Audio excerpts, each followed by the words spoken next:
नमस्कार। आप सबका बहुत बहुत स्वागत। कांग्रेस पार्टी के जो हमारे नेता स्टेज पे हैं, साइड पे बैठे हैं, आप सबका भी बहुत बहुत स्वागत। यूपी में चुनाव है और देश की और उत्तर प्रदेश की समस्या हिंदुस्तान के हर युवा को मालूम है। कांग्रेस पार्टी आज यहां उत्तर प्रदेश का युवा मैनिफेस्टो रिलीज कर रही है। सोच ये है कि यूपी के युवा का जो भविष्य है उसके लिए कांग्रेस पार्टी के खोखले शब्द नहीं मगर एक स्ट्रेटजी, रोजगार हम आपको कैसे दिलवाएंगे, किस प्रकार हम आपको रोजगार दिलवाएंगे। ये नहीं कि हम आपको कह दें कि भाई हम आपको 10 लाख, 20 लाख, 30 लाख, 40 लाख रोजगार देंगे, मगर कैसे देंगे, ये इस मैनिफेस्टो में हमने लिखा है। और ये मैनिफेस्टो सिर्फ कांग्रेस पार्टी की आवाज नहीं है। इस मैनिफेस्टो को बनाने के लिए कांग्रेस पार्टी ने यूपी के युवाओं से बात की है, मीटिंग्स की हैं और जो उनके विचार हैं वो हमने इस मैनिफेस्टो में डाले हैं। उत्तर प्रदेश में हर रोज, हर 24 घंटे तकरीबन 880 युवा रोजगार खोते हैं।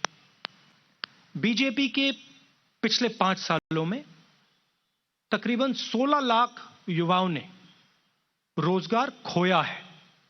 आपको याद होगा प्रधानमंत्री ने कहा कि हम आपको 2 करोड़ साल के रोजगार देंगे। सच्चाई पूरे देश को दिख रही है। क्यों हो रहा है?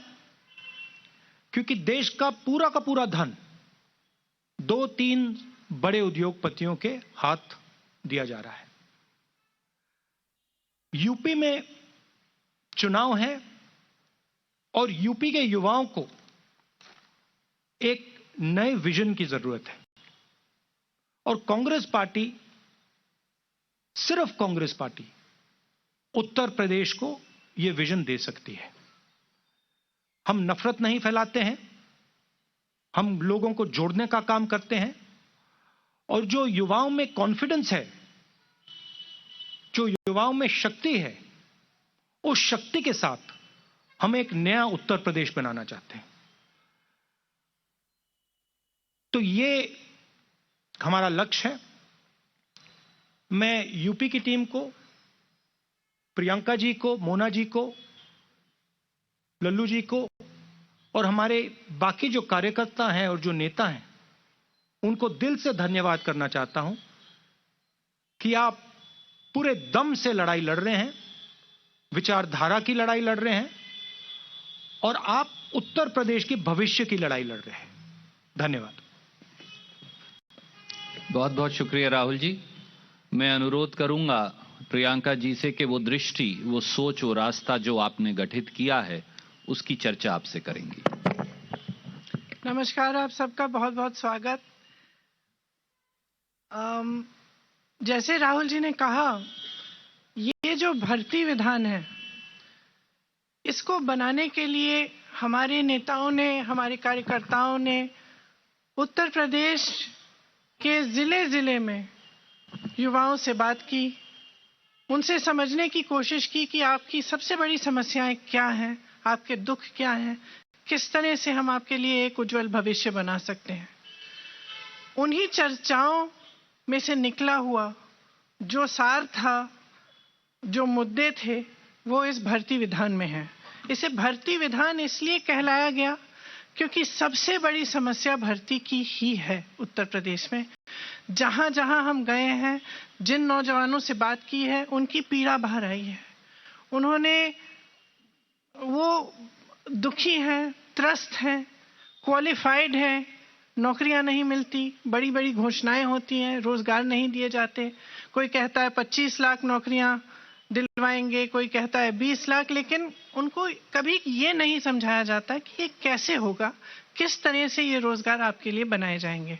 हमारा ये प्रयास रहा है कि जो नौजवानों की समस्याएं हैं वो सब इसी भर्ती विधान में उनको सुलझाने का एक हमने खाका तैयार किया है। तो इसमें जिस तरह से मैं इसके कुछ डिटेल्स आपको अब दूंगी, जिस तरह से रोजगार की समस्या है, हम कह रहे हैं, कांग्रेस पार्टी ने घोषणा की है कि हम 20 लाख रोजगार दिलवाएंगे, जिसमें से 8 लाख रोजगार जो आरक्षण के प्रावधान है उनके तहत ही महिलाओं को भी मिलेंगे। अब ये कैसे मिलेंगे, ये हमने यहाँ कहा है। हमें मालूम है कि रोजगार के विषय में और खास तौर से भर्ती के विषय में जो परीक्षाएं होती हैं, उनका जो तरीका है, जिस तरह से उनको किया जा रहा है, जितने घोटाले हैं, जिस तरह से पेपर लीक किए जाते हैं, जिस तरह से परीक्षा देने के बाद वो परीक्षा रद्द की जाती है, इससे बहुत ही पीड़ा है नौजवानों में।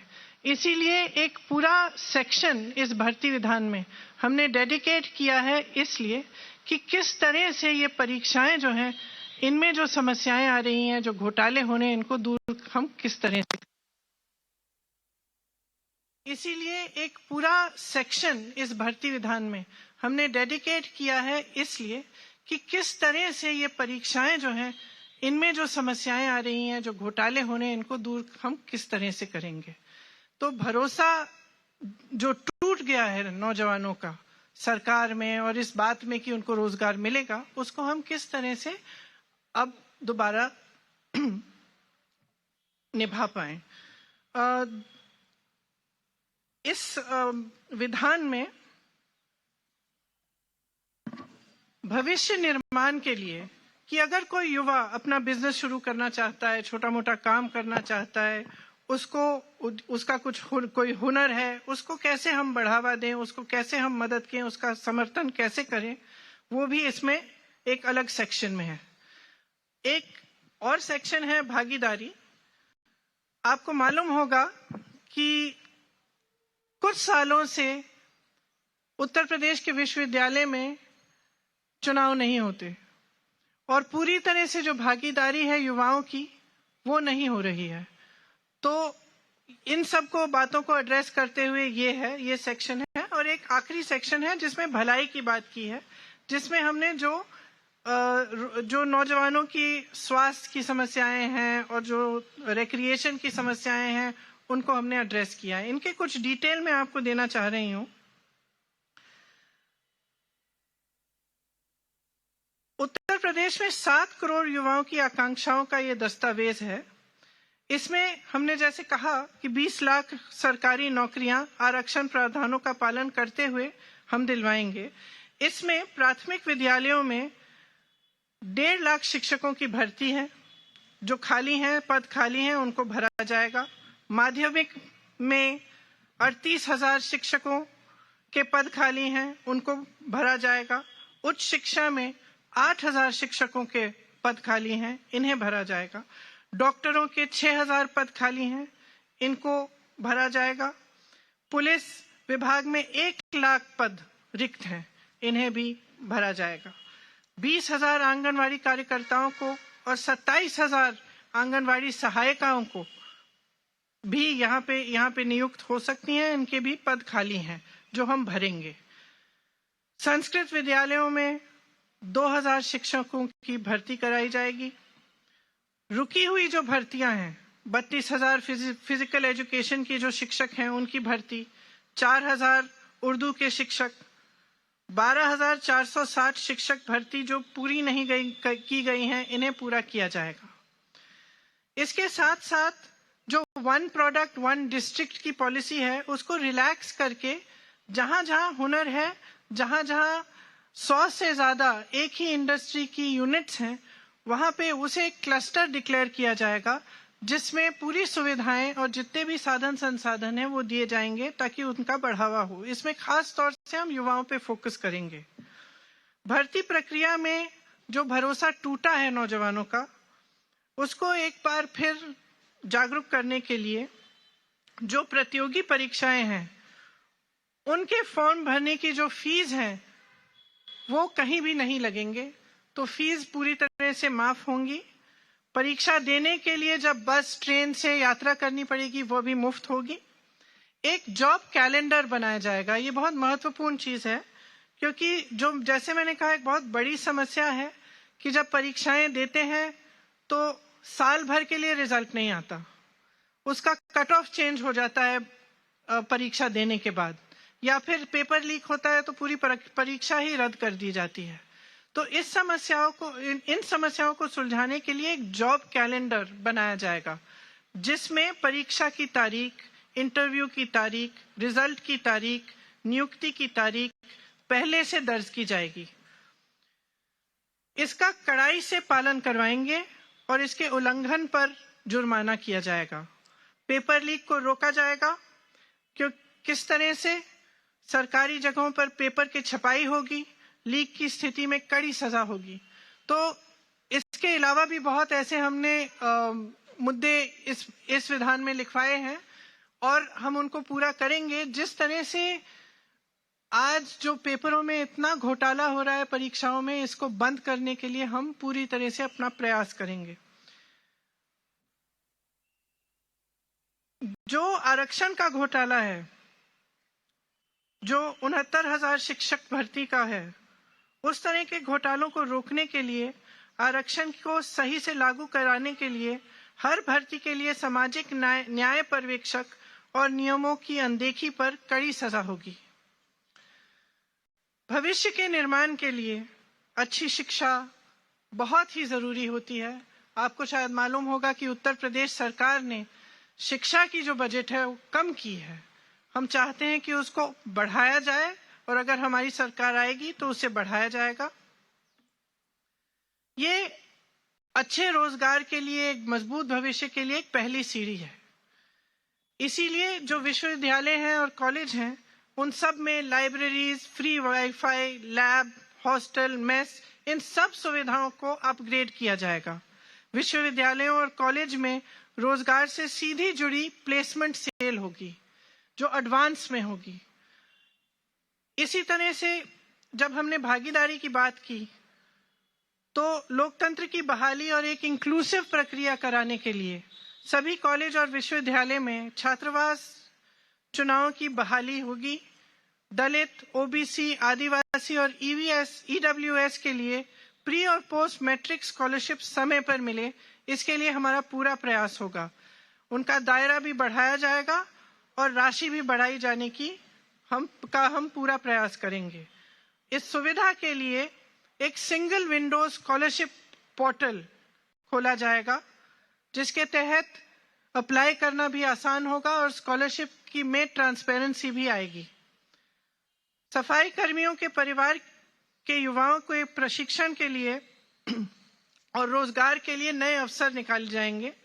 अति पिछड़े समूह और नदी पर निर्भर वर्गों, खासतौर से निषादों, मल्लाहों, इन वर्गों के लिए मत्स्य पालन, नौका व्यवसाय, वाटर स्पोर्ट्स के संबंधित व्यवसायों के लिए विश्व स्तरीय संस्थान बनाई जाएगी। ये क्यों? क्योंकि जब हम उनसे मिले तो उन्होंने हमको बताया कि जैसे क्रूज शिप्स आ रही हैं, बहुत आधुनिक टाइप्स की जो नदियों पे जो व्यापार हो रहे हैं, उनमें उनकी भागीदारी एकदम खत्म हो गई है, वो कर नहीं पा रहे हैं। तो हमने सोचा कि एक ऐसी संस्थान जिनमें उनको पूरी प्रशिक्षण मिले, उनको इसकी ट्रेनिंग मिले कि किस तरह से वो खुद इन व्यापारों में शामिल हो पाए, इसलिए हमने ये सोचा है। अति पिछड़े समूह को व्यवसाय शुरू करने के लिए 1% की ब्याज पर 5 लाख तक का ऋण मिलेगा। इसके साथ साथ ये कुछ अहम मुद्दे हैं, पूरा डिटेल तो आपको विधान में ही मिलेगा। इसके साथ साथ जो नौजवानों की मानसिक भलाई है और शारीरिक खुशहाली है, उसके लिए हम कुछ करना चाहते हैं। उत्तर प्रदेश में शायद आपको मालूम नहीं होगा, लेकिन नशीले पदार्थों का इस्तेमाल युवकों में बहुत ज्यादा बढ़ गया है। उसके समाधान के लिए, उनकी मदद के लिए हम एक ऐसा संस्थान बनाना चाहते हैं जो इसका सेंटर लखनऊ में होगा, जो पूरी तरह से काउंसलिंग, ड्रग एडिक्शन के लिए ये सारी काउंसलिंग का काम करेंगे और उनके 4 हब होंगे अलग अलग जगहों में, जहां से काउंसलिंग के कैंप्स और ड्रग एडिक्शन के लिए उनसे नौजवानों को काउंसलिंग के लिए वहां पे कैंप्स लगाए जाएंगे। हम एक बड़ा यूथ फेस्टिवल कराना चाहते हैं प्रदेश में हर साल, जिसमें प्रदेश के जो लोकल हुनर हैं, जो लोकल कल्चरल और ट्रेडिशनल सांस्कृतिक चीजें हैं, और इसमें जो युवाओं की पसंद की चीजें हैं वो भी हम शामिल करें। ये एक बहुत बड़ा फेस्टिवल होगा। और क्रिकेट के लिए एक विश्व स्तरीय एकेडमी खुलवाना चाहते हैं। खेलों में स्थानीय कौशल को बढ़ावा देने के लिए एक एकेडमी की स्थापना, लेकिन जो स्थानीय कौशल है, जैसे सोनभद्र में तीरंदाजी है, पश्चिमी उत्तर प्रदेश में कुश्ती बहुत होती है, उस तरह से उन्हीं जोन्स में ऐसी एकेडमीज बनाना जिनसे ये जो स्किल्स हैं इनको बढ़ाया जा सके। और जैसे जो हमने निषादों के लिए और नदी के आसपास रहने वाली कम्युनिटीज के लिए हमने कहा है, उनके लिए भी, क्योंकि वो पहले से ही उनका एक बहुत हुनर होता है तैरने में, डाइविंग में, तो उनको क्यों ना ओलंपिक लेवल तक डेवलप कराने के लिए एक एकेडमी बनी जाए, जहां से वो उन्हीं स्पोर्ट्स में जिनमें पहले से वो सक्षम है उनको डेवलप करके वो ओलंपिक स्तर पर उनका कंपटीशन या उनको कॉम्पिटिटिव बनाया जा सके। ये सब बातें हैं इस भर्ती विधान में, लेकिन इसके अलावा बहुत और बातें हैं। हमारा प्रयास ये रहा है कि हम प्रचार के समय भी और आगे भविष्य में भी हम नकारात्मक बातों को करने के बजाय प्रदेश के भविष्य के लिए, उनके नौजवानों के भविष्य को बनाने के लिए सकारात्मक बातें करें। हमने जो खाका तैयार किया है ये एक कमिटमेंट है जिसे हम पूरा करेंगे। अगर हमारी सरकार आएगी तो हम पूरा प्रयास करेंगे कि इसमें जो भी लिखा है वो उत्तर प्रदेश के नौजवानों के लिए पूरा करें, ताकि आपकी भविष्य की ठोस बात हो, आपको नकारा नहीं जाए। आज जो प्रचार चल रहा है वो ज्यादातर नकारात्मक प्रचार है या फिर जाति पर आधारित सांप्रदायिक प्रचार है। हम चाहते हैं कि विकास पर बात हो, चुनाव में आपके भविष्य की बात हो और आपका भविष्य उज्जवल बने। इसी के साथ शायद मैं सुरजेवाला जी अगर कुछ प्रश्न। बहुत बहुत शुक्रिया प्रियंका जी।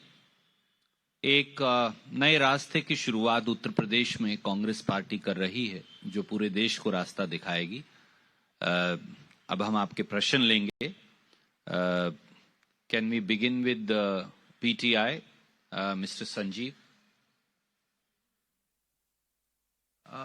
राहुल जी, आपने पहले महिलाओं के लिए आरक्षण किया उत्तर प्रदेश में, फिर अब युवाओं के लिए घोषणा पत्र लेके आए, तो आप बताएंगे कि इसकी जरूरत क्या पड़ी? Is it a way to find new political space in Uttar Pradesh, और as Randeep ji said it's a new beginning, मतलब राजनीतिक जमीन खोजने की जरूरत पड़ रही है क्या? Our understanding and our belief is that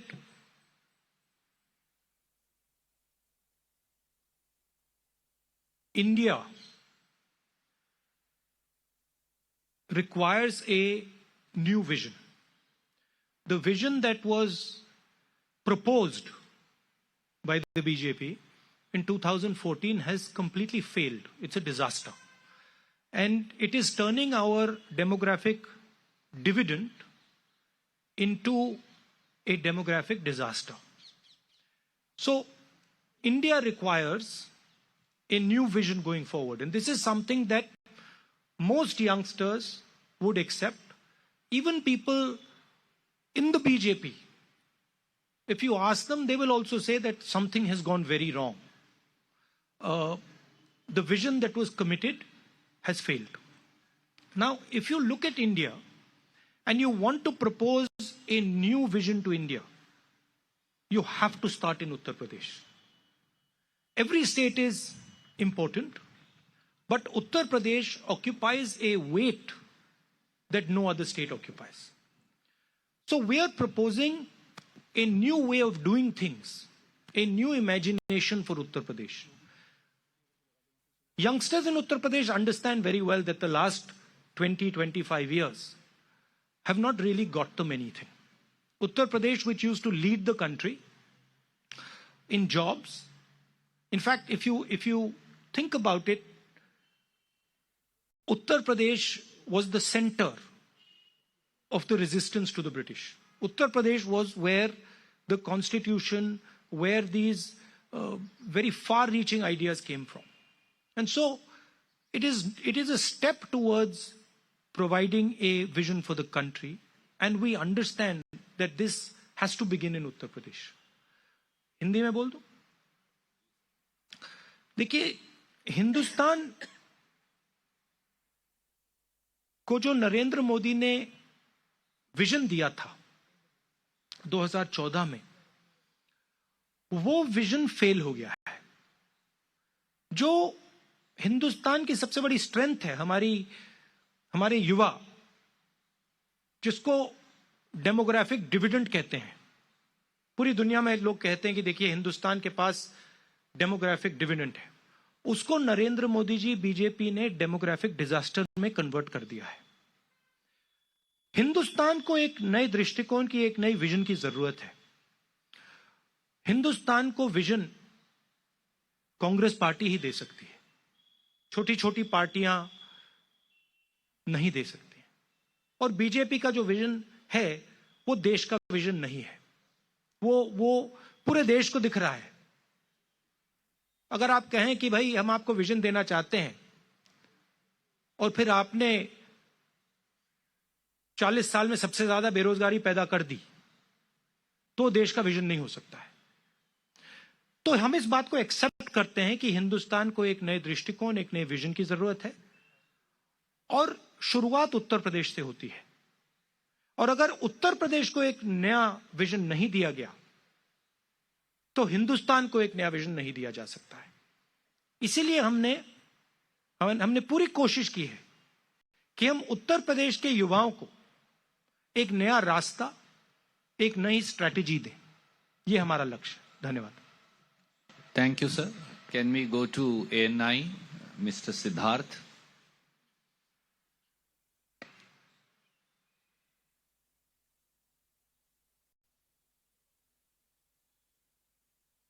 mic on कर दीजिए please. Hello.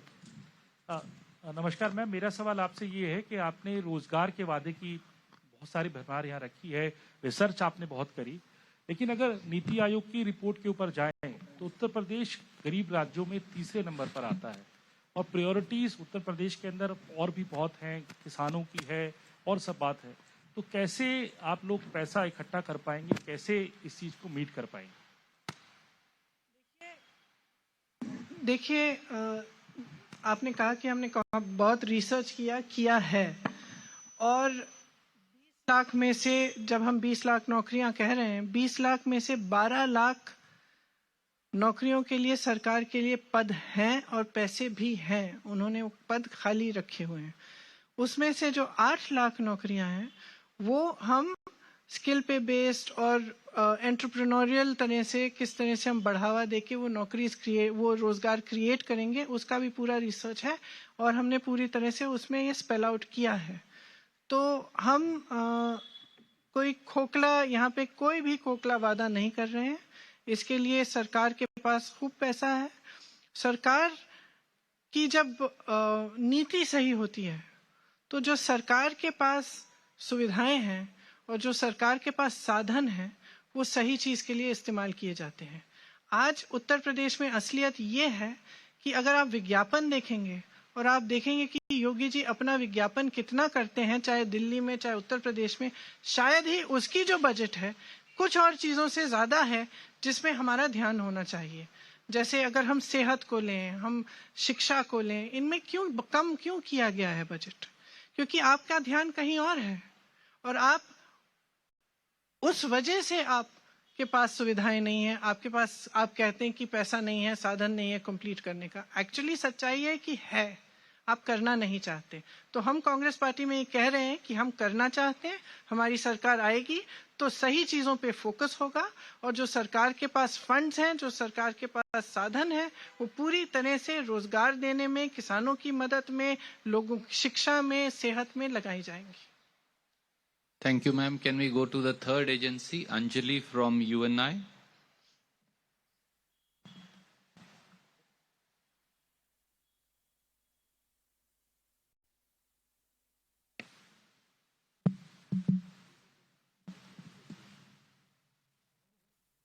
Here from UNI. Can you hear?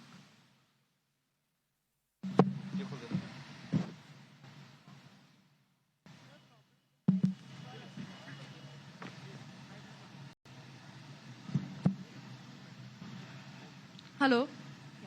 Ma'am, my question is, right now you all talked about a new vision for Uttar Pradesh, a new vision for the country.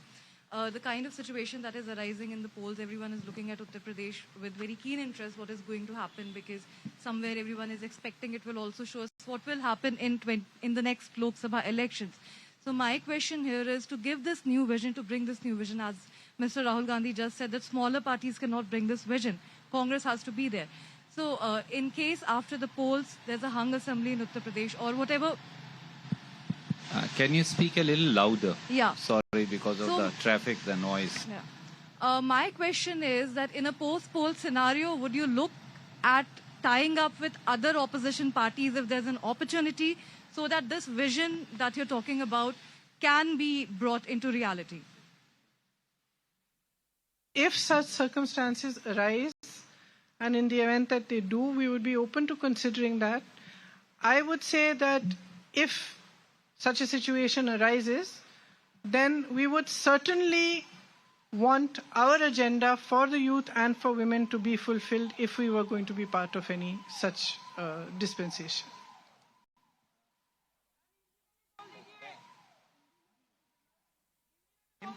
ठीक है। नहीं, आपने पूछा कि हम चुनाव के बाद अगर किसी अन्य पार्टियों को समर्थन देकर सरकार में शामिल होना चाहेंगे, तो मेरा जवाब ये है कि जब ऐसी परिस्थितियां आएंगी तब ये तय किया जाएगा। लेकिन अगर ऐसी परिस्थिति आई भी और हम किसी गठबंधन की सरकार में शामिल हों या कुछ ऐसा हम सपोर्ट दें, तो हम चाहेंगे कि जो हमने एजेंडा महिलाओं के लिए और युवाओं के लिए यहाँ पे हमने जो आप सबको बताया है, जो हमारा एजेंडा है, वो हम पूरा कराएंगे। तो हम चाहेंगे कि वो एजेंडा पूरा हो, और वो एक कंडीशन शायद होगा हमारा, खास तौर से महिलाओं वाला। Thank you, ma'am. Can we go to Dainik Jagran, Mr. Sanjay Mishra? Priyanka ji, Uttar Pradesh में नौकरी पाना वाकई इस समय बहुत मुश्किल है, खास करके कई बार पेपर लीक हो जाते हैं, परीक्षा रद्द हो जाती है। आपने बताया कि अभी विधान लॉन्च किया है, तो क्या आप लोगों ने ये पहले किसी कांग्रेस शासित राज्य में प्रयोग करना मुनासिब नहीं समझा, ताकि एक और आप यूपी को दिखा सकते थे कि हम एक करके एक साक्ष्य दिखा सकते थे। दूसरा सवाल इसी से आप ही से जुड़ा है। आपने, राहुल जी ने कहा कि यूपी एक नई दृष्टि देगी और नया आयाम लेंगे, तो क्या प्रियंका जी, नया आयाम देने के लिए नेतृत्व भी नया होना चाहिए? तो दो लोग जो सत्ता के वहाँ दावेदार हैं वो चुनाव लड़ रहे हैं, तो आप नया आयाम देने के लिए क्या चुनाव लड़ेंगी यूपी में अभी, और कहाँ से लड़ेंगी? अगर ये तय होगा और जब तय होगा तो आपको पता चल जाएगा। अभी तक ये हमने तय नहीं किया है। आपने जो कांग्रेस के प्रदेशों में के बारे में आपने जो मुद्दा उठाया, अगर आप कांग्रेस के प्रदेश के रिकॉर्ड देखेंगे तो आप उत्तर प्रदेश से कहीं बेहतर हैं रोजगार में, और ये प्रयास किए गए हैं कांग्रेस के प्रदेशों में। और कई ऐसी चीजें हैं जो हमने भी अपने विधान में, चाहे वो युवा विधान हो, भर्ती विधान हो, चाहे वो शक्ति विधान हो महिलाओं के लिए, कई ऐसी चीजें हैं जिनकी प्रेरणा हमारे अपने प्रदेशों से आई है। तो हमने प्रयास किए हैं, इसीलिए हम ठोस तरह से कह सकते हैं कि हम ये उत्तर प्रदेश में लागू कर पाएंगे। और इसके अलावा जो यूपीए की सरकारें नहीं हैं, इनका जो रोजगार का रिकॉर्ड है वो कहीं बेहतर था ये भाजपा की सरकार से। तो हम अनुभव, जो हमारी पार्टी में अनुभव है, उसको ही लेकर हम आगे बढ़ रहे हैं और उन्हीं से हम प्रेरणा लेकर हमने ये विधान बनाए हैं। Thank you ma'am. Can I just say something? Yes sir. देखिए, रोजगार की बात पर,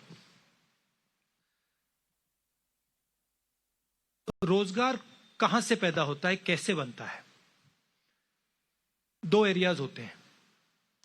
एक होता है सरकारी नौकरियां, दूसरा होता है प्राइवेट सेक्टर। सरकारी नौकरियों के बारे में आप किसी भी कांग्रेस के स्टेट को देख लीजिए और जनरली आपको दिखेगा कि हम ज्यादा से ज्यादा नौकरियां कमिट करते हैं और दिलवाते हैं। और दूसरी बात, जो प्राइवेट की बात हुई, रोजगार स्मॉल और मीडियम बिजनेसेस से आता है, रोजगार बड़े बड़े बिजनेसेस से कम आता है। बीजेपी की स्ट्रेटेजी, और आप ये किसी भी दुकानदार से पूछ लीजिए, किसी भी ज्वेलर से पूछ लीजिए, किसी भी छोटे व्यापारी से पूछ लीजिए, बीजेपी की स्ट्रेटेजी छोटे व्यापारी को खत्म करने की है। डिमोनेटाइजेशन, गलत जीएसटी, कोरोना के समय उनके सब एक्शंस, मजदूरों के साथ उन्होंने जो कोरोना में किया, इन सब एक्शंस का लक्ष्य स्मॉल एंड मीडियम बिजनेस की रीढ़ की हड्डी को तोड़ने का है।